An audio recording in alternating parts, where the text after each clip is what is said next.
Wara li aktar minn 250 anzjan u anzjana għamlu użu minn aktar minn 800 sessjoni ta' psikoterapija fil-komunità grazzi għal servizz offrut mill-entità anzjanitattiva u kura fil-komunità. Dan is-servizz issa se jiġi ffukat aktar fuq anzjani li jormlu.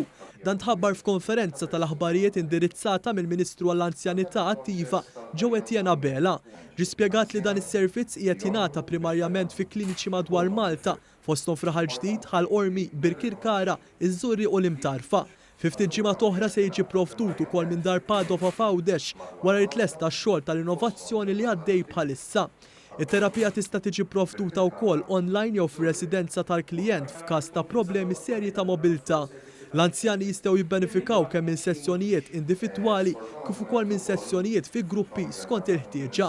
Il-Ministru Abela qal li dan is-servizz se jgħin biex jingħata l-appoġġ meħtieġ lil persuna anzjana li tkun romlot u li tkun għaddejja minn żmien ibes. Dan is-servizz li ħajġi offrut f'5 kliniċi f'Malta kif ukoll klinika ġewwa Għawdex ħa jipprovdi servizzi lil dawk l-anzjani li jormlu u għal xi raġuni jew oħra isibuha diffiċli biex jadattaw għal realtà ġdida. Għal aktar informazzjoni dwar dan is-servizz, wieħed jista' jċempel fuq 22788900 jew fuq 153.